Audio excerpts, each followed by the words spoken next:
Penolakan keikutsertaan Israel dalam laga Piala Dunia U20 di Indonesia berbuntut panjang. FIFA resmi membatalkan pengundian atau drawing Piala Dunia U20 yang dijadwalkan berlangsung di Bali pada 31 Maret 2023. Pembatalan ini pun menimbulkan kekhawatiran. Akankah Indonesia juga akan batal sebagai tuan rumah ajang sepak bola internasional itu? PLT Menpora Muhadjir Effendi menyebut, FIFA tidak sepakat dengan syarat yang diajukan Indonesia terkait keikutsertaan tim Israel. Muhadjir menegaskan, Indonesia bukan menolak Israel, namun memastikan keikutsertaan Israel di Piala Dunia U20 tidak melanggar konstitusi Undang-Undang Dasar 1945. Kita sangat menyayangkan kondisi-kondisi atau syarat-syarat yang kita ajukan ke FIFA kelihatannya tidak mendapatkan kesepakatan. Syarat-syaratnya apa, Pak? Adalah, tapi kan nggak bisa sampaikan pada teman-teman. Apakah termasuk yang Cina? Pokoknya yang kita pegang itu adalah bahwa ini masalahnya bukan soal kebijakan, tapi ini soal kepatuhan terhadap konstitusi. Terancam batal menjadi tuan rumah Piala Dunia U20 pula yang membuat Ketua Umum PSSI Erick Thohir terbang ke Swiss. Erick rencananya akan menemui Presiden FIFA untuk melobi posisi Indonesia sebagai tuan rumah laga yang dijadwalkan berlangsung pada 20 Mei hingga 11 Juni 2023 ini. Pak Ketua Umum akan melaporkan kepada Pak Presiden, Pak Jokowi, proses ini dan mencari solusi yang terbaik untuk menyelamatkan sepak bola Indonesia yang kita cintai ini. Kami akan mencoba mencari solusi dan bisa berbicara dengan FIFA dalam waktu dekat. Jadi karena kekhawatiran kita akan dikucilkan dari ekosistem sepak bola di dunia. Meski terancam batal, namun FIFA tetap mengecek kesiapan lokasi pertandingan. Salah satunya di Stadion Kapten Iwayan Dipta di Gianyar, Bali. Harapan kita selalu ada di Bali, karena ya seperti harapan dari Presiden FIFA dengan Bali. Ya, tentunya ya kita harus semangat dengan kalau misalnya itu bisa terlaksana. Menjadi tuan rumah ajang bergengsi tentunya menjadi impian banyak negara. Lalu, apakah Indonesia masih memiliki kesempatan untuk menjadi tuan rumah Piala Dunia U20? Tim Liputan, Kompas TV.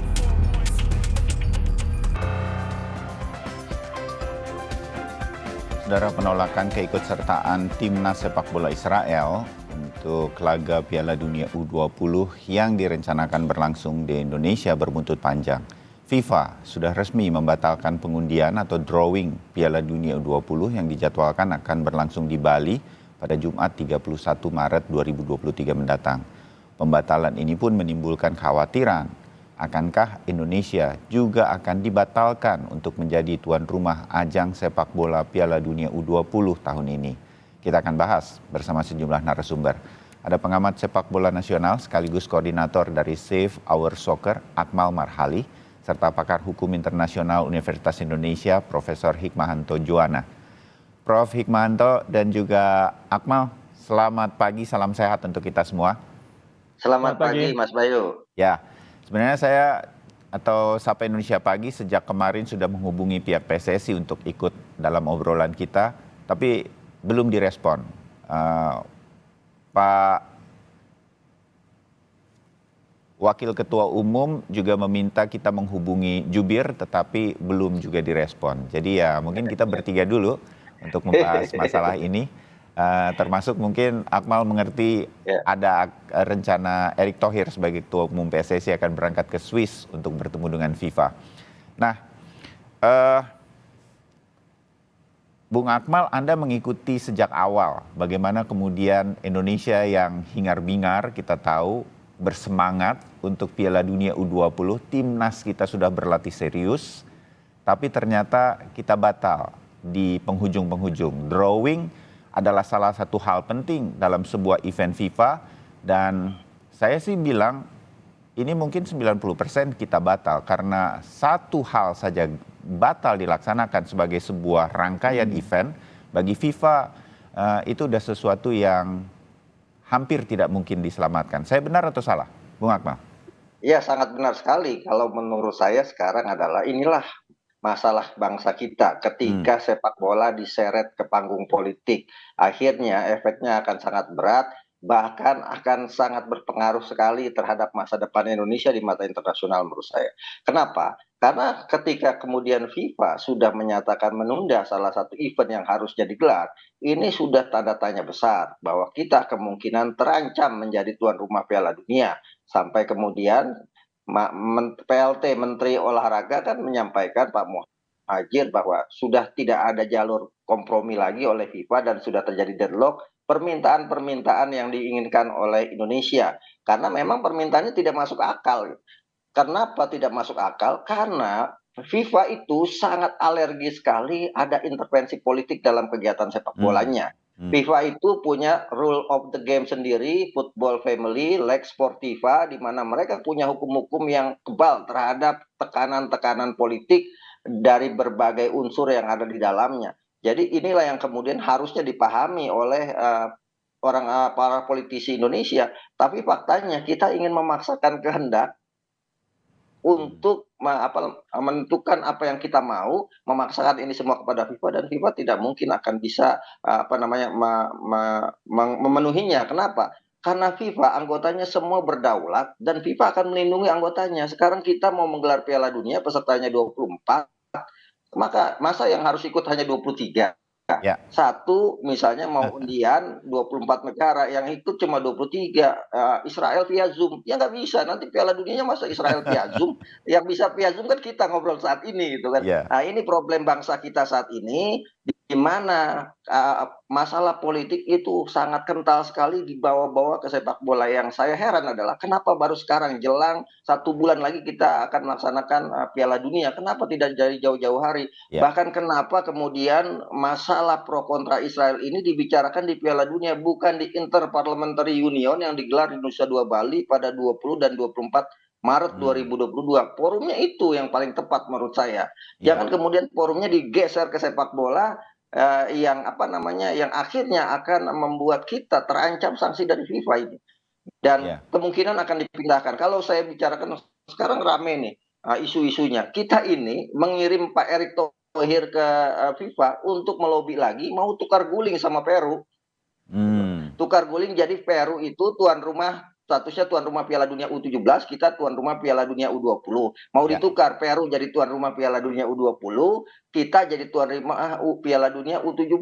Enggak semudah itu, Ferguson gitu kan. Itu yang harus kita sampaikan kepada para politisi kita gitu. Atau sekalian Pak Erick mau melobi FIFA supaya kalau ya disanksi jangan berat-berat begitu, jangan sekalian aja ya. Iya, tapi kan akan menjadi sangat berat, dan ini sangat pastinya memukul FIFA. Sudah injury time, kemudian FIFA dipermalukan dengan injury time. Kita menolak semuanya apa yang sudah dipersyaratkan dari awal ketika kita bidding jadi tuan rumah. Nah, permasalahannya kita ini berstandar ganda gitu. Ya, bahwa ini kental politisnya makin berat kecenderungannya ketika Israel itu udah lolos, koreksi saya Bung Akmal, Juni 2022 ya kan? Betul. Dan yang paling tragis lagi, Palestina saja, Zuhair Al-Sun, dubesnya sudah memaklumi bahwa dia melihat bahwa ini konteksnya Piala Dunia, dan mereka melihat, orang Palestina melihat bahwa Indonesia memang harus menjalankan apa yang menjadi komitmen bersama FIFA. Orang Palestinanya bilang bahwa ini tidak akan mengurangi komitmen Indonesia untuk memperjuangkan Palestina, kemerdekaan Palestina. Orang Palestinanya aja maklum kok. Kita membabi buta itu. Ini kan lucu orang-orang Indonesia ini. Kita ini merasa seolah-olah memiliki dunia, tapi nggak punya kemampuan apa-apa sebenarnya. Ya, dimengerti berkaitan dengan Indonesia seharusnya menjadi tuan rumah di kesempatan kali ini. Prof Hik, apa yang Anda lihat sebetulnya dari hubungan Indonesia yang selalu, saya meminjam istilahnya Bung Akmal dan juga para pengamat politik ketika kemudian isu timnas Israel ini akan ke Indonesia, ada hubungannya dengan kita terus membela kemerdekaan Palestina dan lain-lain. isu seperti ini nih bukan hanya di Indonesia kita tahu, tapi Indonesia nih cepat sekali terpancing dengan isu-isu semacam ini berkaitan dengan Palestina dan Israel.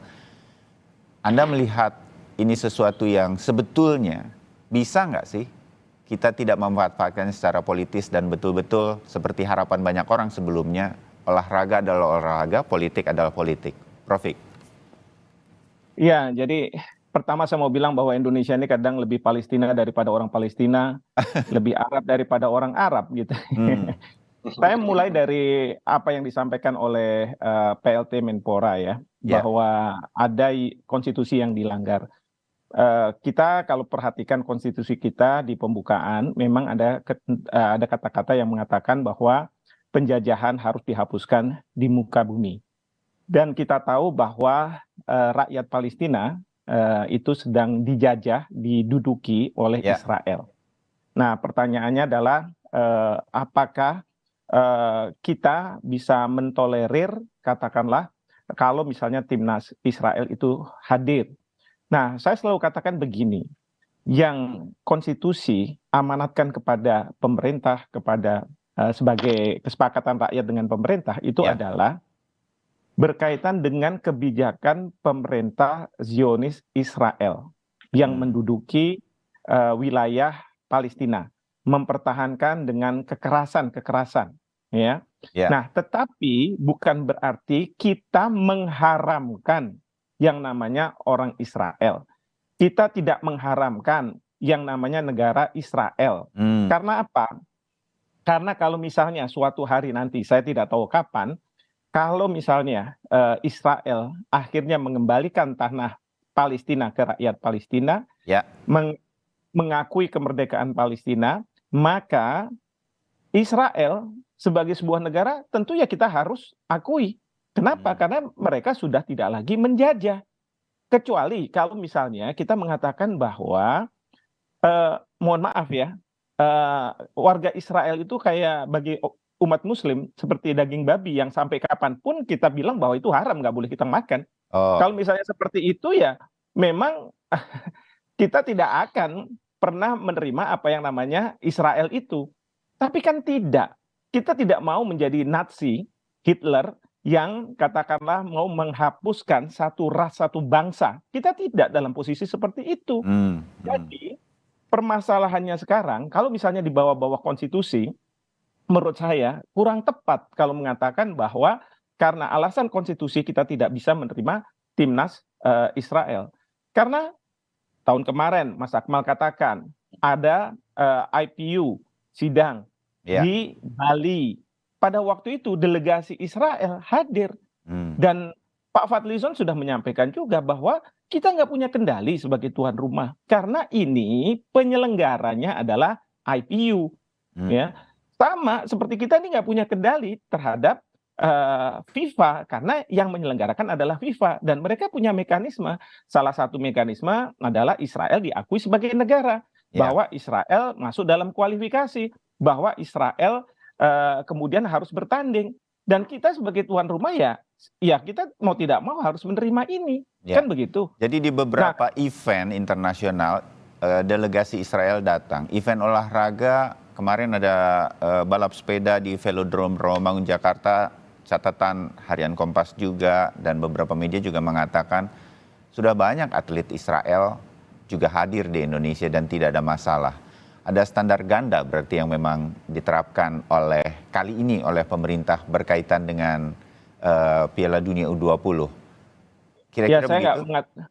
Saya nggak mengatakan pemerintah ya, karena pemerintah juga ada dualisme. Pak Menpora Olahraga, Menpora mengatakan bahwa ini dianggap melanggar konstitusi dan kita perlu kompromikan gitu ya. Yang menurut Pak Menpora FIFA masih belum menerima, tetapi dari sisi Pak Erick Thohir kan masih melakukan, dari Ketua Umum PSSI kebetulan juga ada di dalam kabinet, sedang mengupayakan gitu ya. Ini kita harus juga sepakat juga. Lalu kemudian juga pemerintah daerah harusnya kan tegak lurus juga dengan apa yang ditentukan oleh pemerintah pusat. Dan dua kepala daerahnya adalah dari PDI Perjuangan yang sedang memimpin negara ini, kira-kira begitu. Inilah yang membuat kita kemudian lebih melihat, oh ini mungkin ada situasi-situasi politis yang lebih kental sedemikian rupa, mungkin karena tahunnya juga adalah tahun politik, Piala Dunia U20 ini di Indonesia dilakukan 2023. Saya harus jeda. Iya, tapi pemerintah daerah harus tegak lurus sama pemerintah pusat dalam hal ini, menurut saya. Setuju. Dan pemerintah pusat sudah menetapkan bersedia menjadi tuan rumah Piala Dunia U20 kan. Nah, hal inilah yang mungkin mengundang kita sebentar lagi, mungkin Prof. juga agak sedikit-sedikit boleh jadi pengamat politik, Bung Akmal juga selain pengamat sepak bola. Saya ingin melihat situasi sepak bola Indonesia di Piala Dunia U20 ini beberapa saat ke depan. Kita tebak-tebak sajalah dalam obrolan kita di babak kedua sebentar lagi. Tetap bersama kami.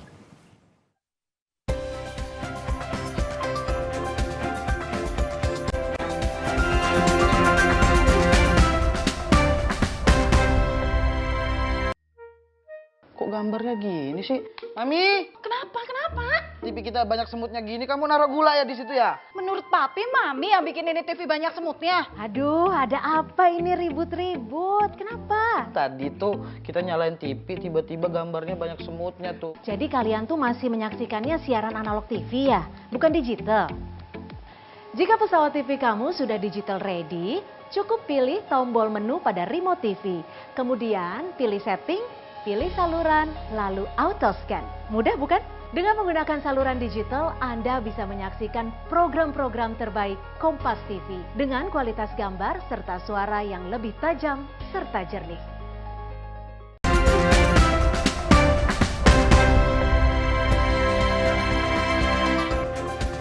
Ya saudara, kita sambung perbincangan kita berkaitan dengan terancamnya Indonesia untuk tidak lagi menjadi tuan rumah untuk Piala Dunia U20, salah satu kalender penting FIFA yang akan mulai berlangsung sebetulnya pertengahan bulan Mei mendatang.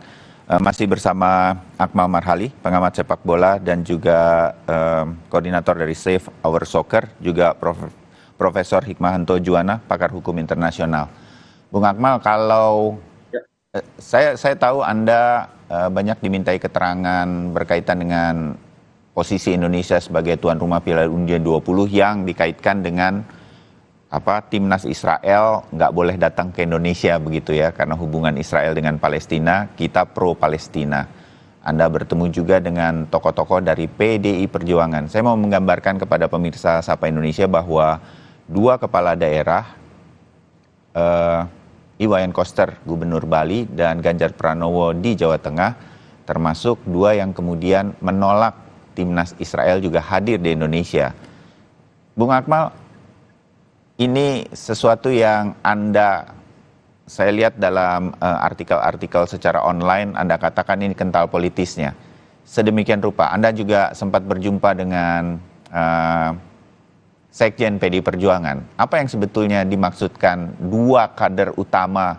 Tadi saya mengulang di bagian pertama, Prof. bilang sebetulnya kan para kepala daerah itu harus menjadi perpanjangan tangan kebijakan pemerintah pusat. Ini kan sudah diputuskan pemerintah pusat, kita harusnya menjadi tuan rumah Piala Dunia U20, kita mendukung FIFA dan lain-lain. FIFA juga sudah memberikan komitmennya harus jelas, ada tanda tangannya semua, persiapannya nanti akan dicek dan lain-lain. Bung apa? Ya, saya sebenarnya anti ngomongin politik karena kita passionnya adalah sepak bola dalam hal ini. Tapi memang tanda-tanda ke sana, saya bisa mengatakan bahwa ini confirm permainan politik dari PDI Perjuangan. Saya bisa katakan itu karena memang saya sudah mendengar langsung dari mulut Sekjen PDI Perjuangan. Sehingga kemudian bukan cuma Pak Ganjar, bukan cuma Pak Iwayan Koster, tapi kan PDI Perjuangan Jawa Timur, PDI Perjuangan DKI Jakarta, confirm menyatakan mereka menolak kehadiran Israel. Nah, ini artinya, ini sebenarnya ada instruksi dari pimpinan di atas PDI Perjuangan untuk menjalankan politik ini semua. Tujuannya sebenarnya untuk mengambil masa Islam dalam kaitannya 2024 menurut saya. Tapi ini akan jadi blunder besar buat PDI Perjuangan.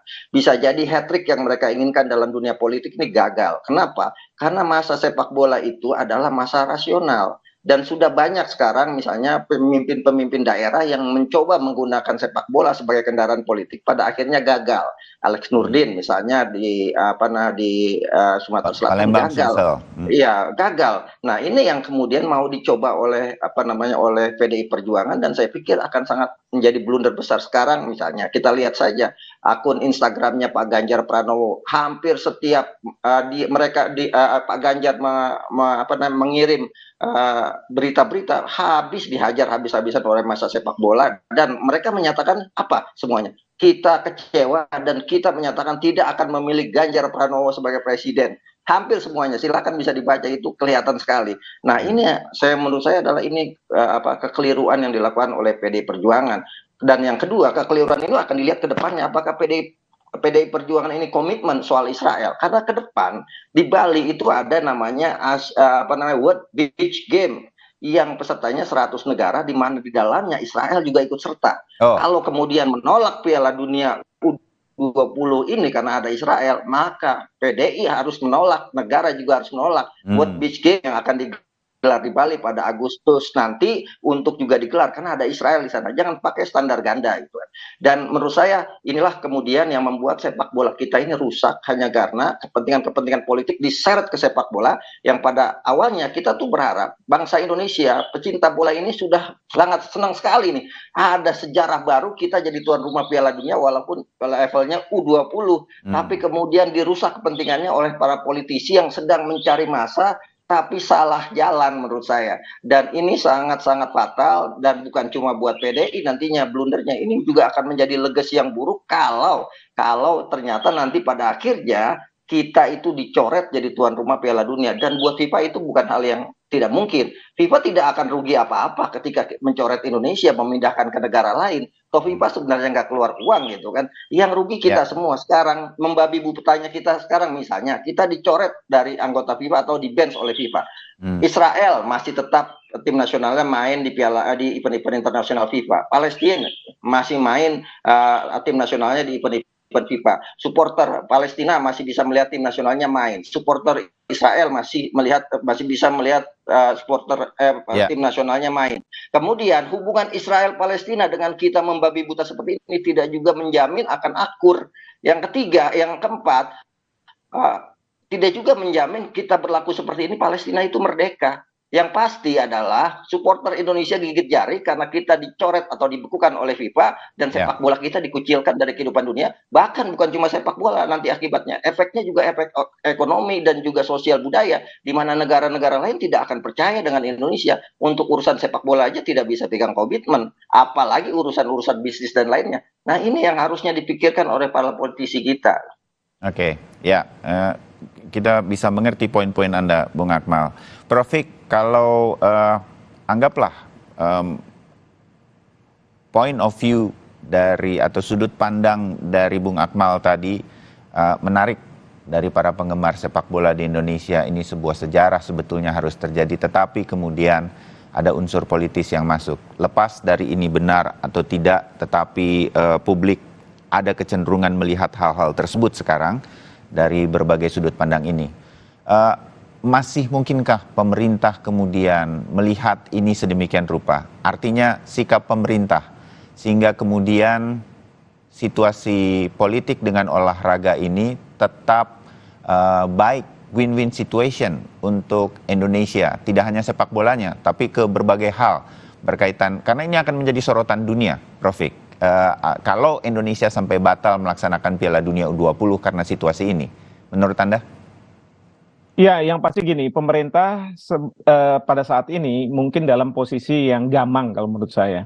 Di satu sisi mau tetap menggelar Piala Dunia U20, tetapi kekhawatirannya adalah akan ada penolakan dari mungkin kepala daerah, partai politik, terus kemudian juga masyarakat yang Muslim, katakanlah menamakan dirinya Muslim. Tetapi juga pemerintah harus berhadapan dengan masa Indonesia, masyarakat Indonesia yang senang bola begitu ya, yang jumlahnya juga besar begitu ya. Ini kan dalam suatu seolah-olah dilema, gimana ini jalan keluarnya? Nah, maka mungkin ada pemikiran-pemikiran ya sudah, apakah Israel bisa tidak bertanding di Indonesia? Artinya mau dilihat win-win solutionnya lah, kira-kira seperti itu ya jalan keluarnya. Tapi kan semua ini bergantung pada FIFA. FIFA akan mengatakan bahwa enggak, kalau misalnya Anda sudah kemarin ikut dalam bidding dan kita menangkan di 2018 ataupun 2019 pada waktu itu, mungkin Mas Akmal bisa tahu, harusnya Anda terima mentah-mentah, semua ketentuan harus Anda ikuti. Nggak bisa kemudian kita bilang setengah-setengah. Ada yang mengatakan, tapi kok itu misalnya Rusia di-ban waktu kemarin Piala Dunia. Itu kan urusan mereka, bukan urusan kita. Kita kan sebagai host saja. Bahwa mereka di dalamnya ada main politik dan lain sebagainya, itu urusan mereka. Kita nggak ikut campur. Ya, sekarang ini diupayakan, ada nggak titik kompromi antara apa yang dikehendaki oleh pemerintah sehingga tetap ini berjalan, dengan FIFA mau nggak menerima tawaran dari Indonesia. Mungkin itu yang dilakukan oleh Pak Erick Thohir sekarang. Nah, pertanyaannya adalah, kalau tidak ada titik temu, berarti kan tidak akan diselenggarakan U20 itu di Indonesia. Dan di sini pemerintah harus berhadapan dengan para penyuka bola nih, yang jumlahnya ya sebesar juga jumlah umat muslim yang ada di Indonesia gitu kan. Di masyarakat itu juga ada pertentangan juga. Ya, saya Islam tapi saya juga suka main bola gitu ya, atau saya bola tetapi saya ingin supaya masalah politik ini nggak ikut campur lah begitu ya. Harusnya ini, ya, ini yang harus jadi perhitungan pemerintah, bahkan juga PDIP sebagai partai besar yang katakanlah akan tampil nanti di 2024 begitu ya. Sayang sekali saya terbatas waktu. Kita masih akan mengikuti perkembangannya. Jadi Prof. Fik, terima kasih sudah bergabung dari Malta. Sebentar lagi sahur. Hampir pukul 3 di sana sekarang. Dan juga Bung Akmal juga terima kasih. Kita masih akan ngobrol lagi. Tapi Bung Akmal, kayaknya Prof. Fik masih kosong loh posisinya. Menpora masih PLT ini. Tapi satu hal yang saya mau ingatkan kesempatan ini adalah bahwa Rusia batal dicoret jadi peserta Piala Dunia itu bukan dilakukan oleh FIFA tapi oleh UEFA. Ini yang kadang yang salah diterjemahkan oleh para praktisi politisi kita yang menganggap bahwa itu FIFA kok kenapa bisa mencoret Rusia. Yang mencoret itu UEFA karena permintaan anggota atau negara-negara UEFA, Polandia, Swedia, Republik Ceko, Italia dan sebagainya atas invasi dan agresi yang dilakukan Rusia kepada Ukraina. Jadi jelas. Nah, enaknya sama Bung Akmal ini beberapa poin jadi jelas dan mudah-mudahan makin sering ketemu dengan politisi PDI Perjuangan, mudah-mudahan saya cross the finger gitu, mudah-mudahan walaupun peluangnya kecil, kita masih bisa mencetak sejarah. Timnas U20 kita masih bisa bermain, kita sebagai tuan rumah Piala Dunia 20, tapi kita harapkanlah yang terbaik agar olahraga tetap olahraga, politik tetap politik, ini mampu atau bisa dilakukan oleh Indonesia. Prof. Fik, terima kasih. Bung Akmal, terima kasih. Kita ketemu lagi. Ya, itu tadi perbincangan kami.